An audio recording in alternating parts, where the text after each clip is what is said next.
চোখের সামনেই নিজের মৃত্যু দেখতে পাচ্ছিলেন, কিন্তু এমন পরিস্থিতিতেও হাল ছাড়েননি তিনি। উল্টো মনে প্রাণে ডেকেছেন আল্লাহকে। কালিমা পড়তে পড়তে নিয়েছিলেন মৃত্যুর প্রস্তুতিও। কিন্তু আল্লাহ যদি চায় তাহলে কারোরই যে কিছু করার ক্ষমতা নেই তা আরও একবার দেখা গেল। কাজাখস্তানে বিধ্বস্ত হওয়া বিমান থেকে তেমনইভাবে প্রাণে বেঁচে গেছেন এক ব্যক্তি।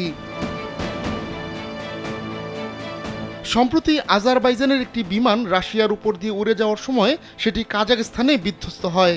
ওই বিমানটি রাশিয়ার চেচনিয়ার গ্রোজনি যাচ্ছিল, কিন্তু ৬৭ জন আরোহী নিয়ে ওই বিমানটি বুধবার কাজাখস্তানের আক্তাও শহরে বিধ্বস্ত হয়।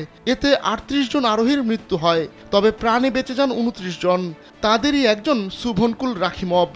একমাত্র ওয়ালটন এসি দিচ্ছে ১ বছরের রিপ্লেসমেন্ট গ্যারান্টি। বাঁচার আশা ছেড়ে দিয়েছিলেন রাখিমভ, তাই জীবনের শেষ মুহূর্ত ধারণ করা শুরু করেন তিনি। এ সময় তিনি তাকবীর দেওয়ার পাশাপাশি কালিমা পড়তে থাকেন, কিন্তু বিমান বিধ্বস্ত হলেও অবিশ্বাস্যভাবে পুরোপুরি অক্ষত থেকে যান রাখিমভ। তিনি জানান, প্রথম বিস্ফোরণের পর আমি ভাবতে থাকি যে কোনো সময় বিধ্বস্ত হবে বিমানটি, কিন্তু কয়েক সেকেন্ড চলে যাওয়ার পরও তেমন কিছু ঘটেনি। হাসপাতালের বিছানায় শুয়ে থাকা রাখিমভ গণমাধ্যমকে জানান, এভাবেই ১ মিনিটের বেশি সময় কেটে যায়। কিছু না ঘটায় আমি তাকবীর দিতে থাকি, কালিমা পড়তে থাকি, আমি নিজেকে আল্লাহর সঙ্গে সাক্ষাতের জন্য প্রস্তুত করতে থাকি।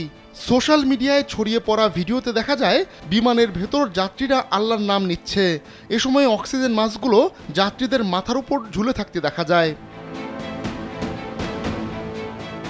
বিমান দুর্ঘটনায় প্রাণে বেঁচে যাওয়ার পর নিজের মোবাইল ফোনের ক্যামেরায় কিছু ভিডিও ধারণ করেন রাখিমভ।